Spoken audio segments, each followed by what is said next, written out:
Hello everyone, it's Fiona Littlewood here from Inspire.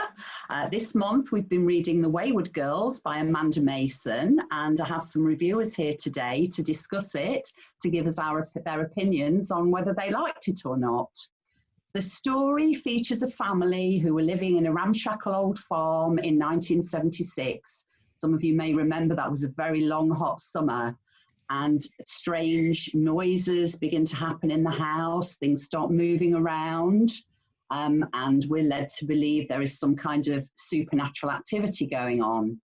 We then forward to the present day, where Lucy, one of the two sisters, is visiting her mother, Kathy, who is living in a care home with dementia. And Kathy wants some researchers to go back to the house to find out what really happened there all those years ago. I was pleasantly surprised by it. I don't normally read ghost stories, but I found this more of a mystery. I swung between feeling, yes, there was some kind of supernatural activity going on, and thinking, is this something that the girls are conjuring up between them? So I think we flip backwards and forwards as the story moves along. I did enjoy it. Amanda Mason is a new author, so I have no preconceived ideas, but I think this is a really good first book. Can I come to you first, Alison? What did you make of it? I liked it too, and it isn't the sort of thing that I would normally read, but it was my first ever ebook as well, so I think that it's a testament to the story that the new format, I didn't notice it after a while. I forgot that I was reading an ebook, and I tried to pick up the corner of the page and turn it over because it just felt like I was reading a book. So I think it was a good, strong story, and it kept my interest all the way through. Yeah. What about you, Anne? Did you like it? I really enjoyed it, and I would say I think it gripped me right from the start, and I think that's not necessarily something that always happens. It really, really surprised me when I found out that she was a debut author, because this is so skillfully written, because it's very, very hard to have two different timescales and flip backwards and forwards between them and not get lost anywhere in the middle of it. I think she's got a really great future ahead of her with other books to come. Will be an exciting thing to look at. I would agree, Anne. That's something that struck me, how quickly I got into it and how I had a very vivid picture of the farm and the girls and all the different characters. So how about you, Claire? Did you find it absorbing?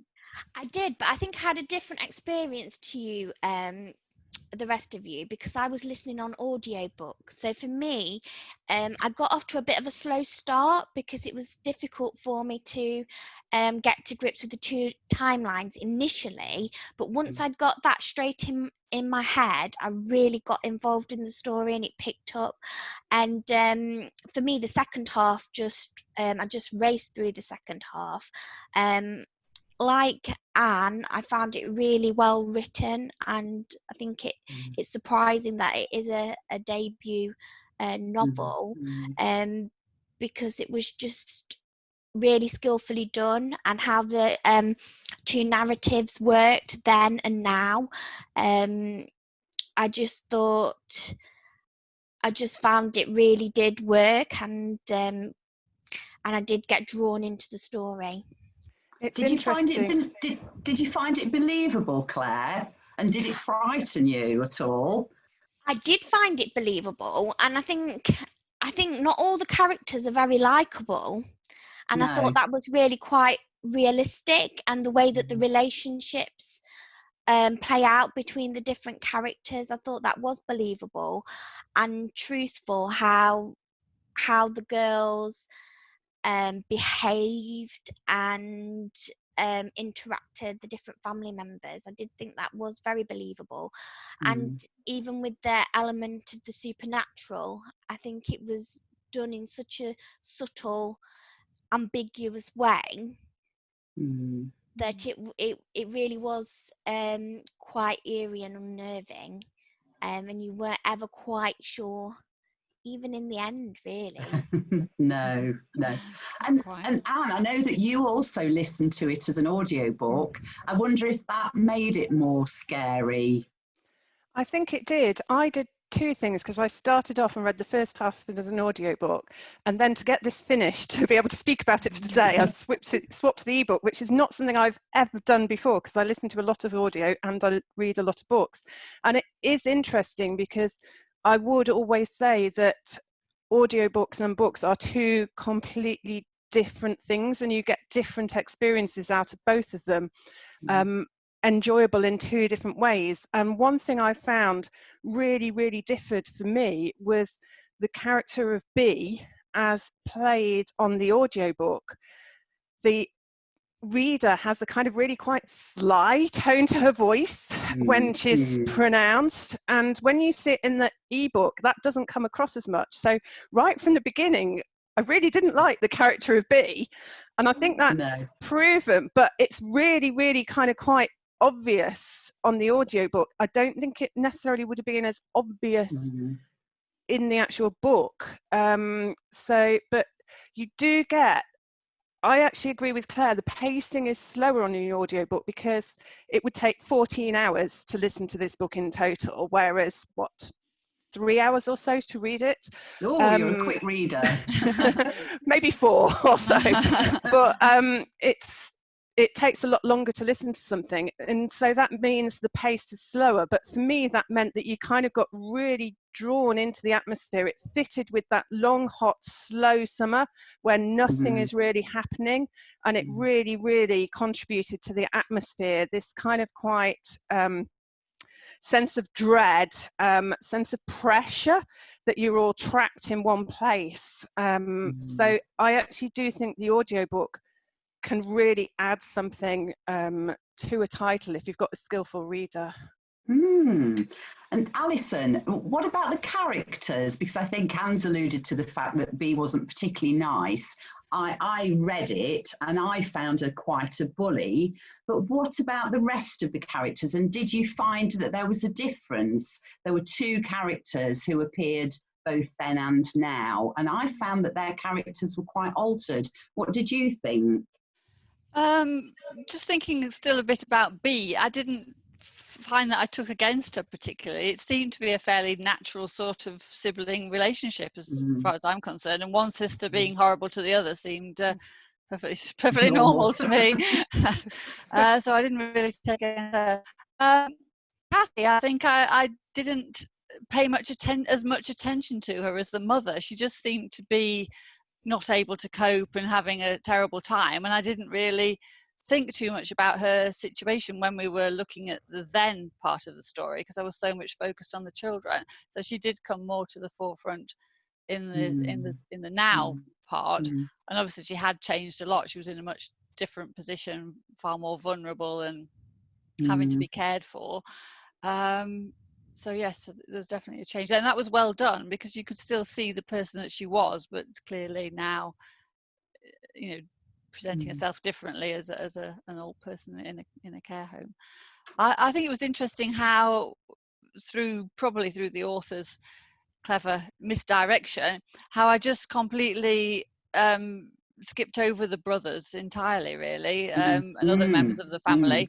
The focus was very much on the two girls, and I think possibly reading at speed, not having the benefit of 14 hours of thinking about it, I didn't consider what the situation might have been like from their perspective, and that wasn't really made very clear at all. So all the focus was on the female characters, and the other characters that I found a little bit vague and nebulous and couldn't quite remember who was who were the paranormal investigators, and I did find that they did blur a little bit, and I was thinking, oh yes, well, we've heard a bit about you now, let's go back and find out what the girls are doing.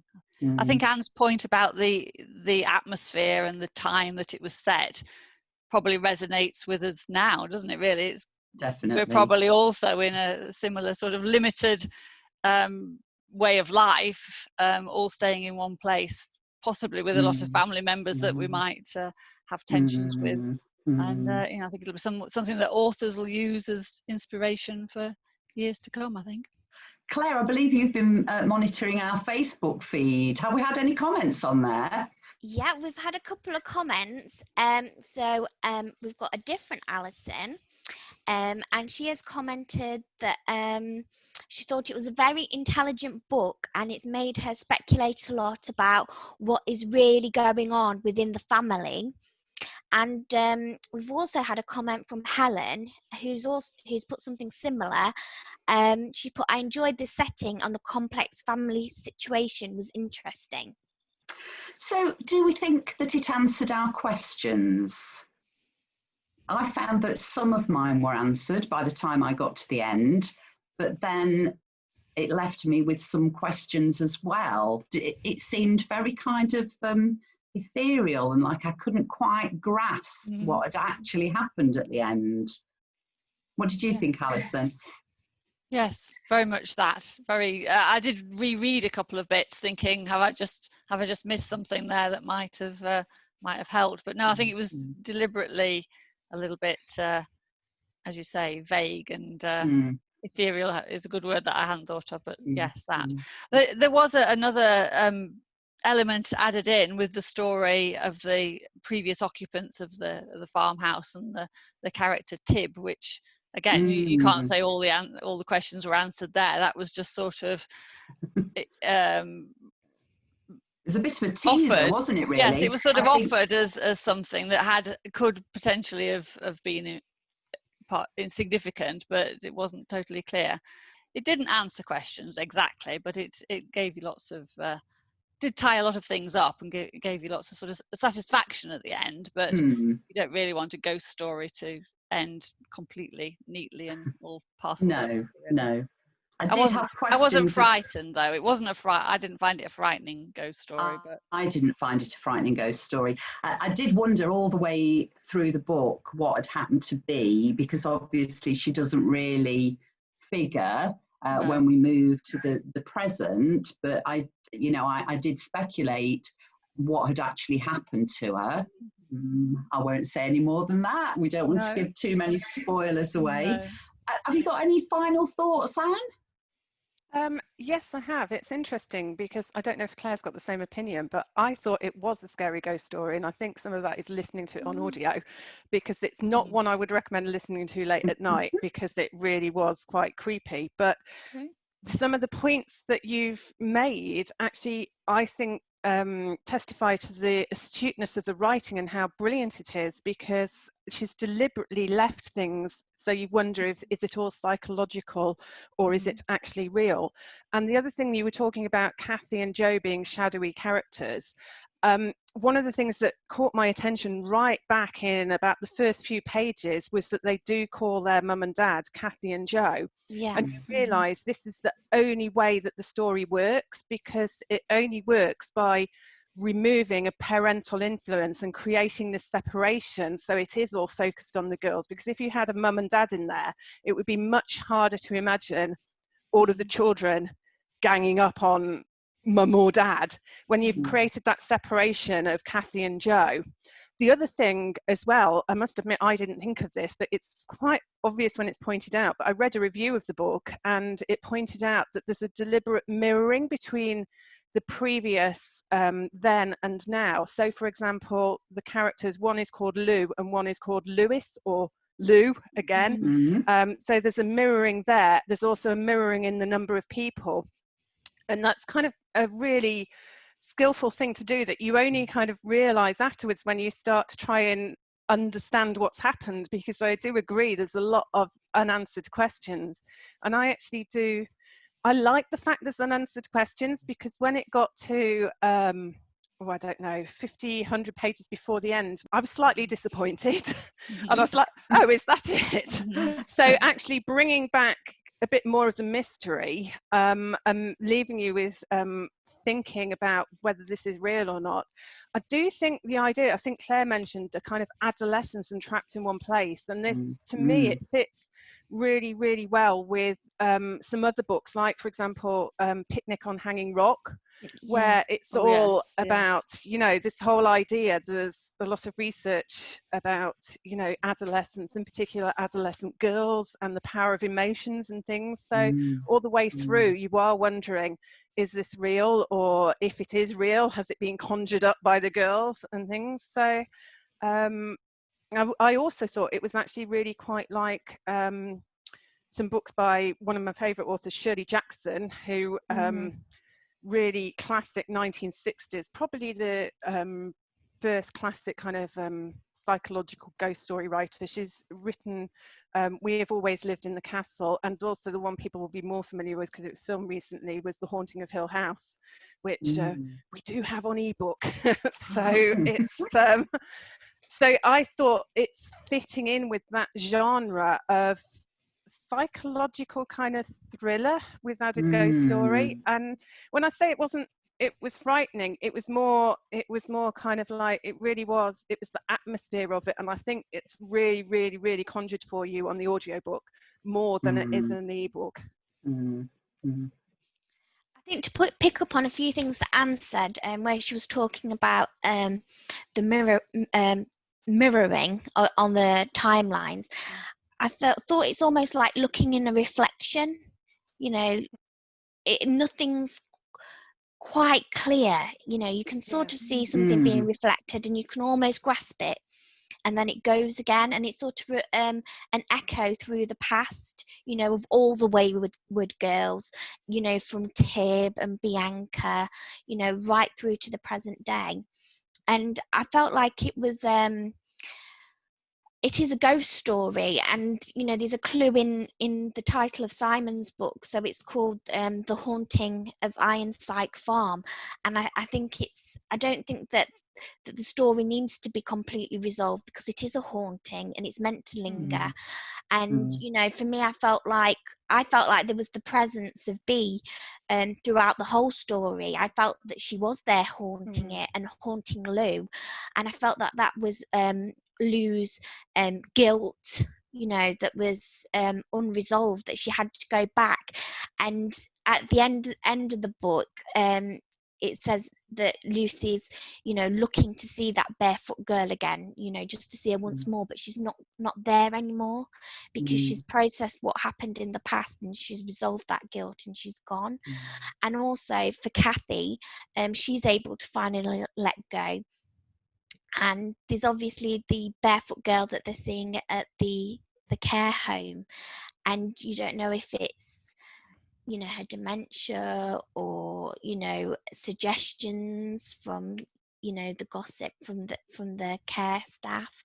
And so yeah, there are figures from the past that do haunt the story all the way through. And I just don't think that, I think it does leave more questions, and I think that's how it should be. Yeah, that's good. So Claire, are there any final thoughts from our online reviewers? Yes, so we've got a comment here from Alison, and she says it's a wonderful, chilling atmosphere, builds really nicely to a climax. And from Helen, it keeps you guessing throughout, spooky and gripping. I think they sum it up perfectly. So thank you for our online reviewers out there. I'd also like to thank Alison, Anne and Claire for taking part today. And we look forward to bringing you another book next month. Bye for now.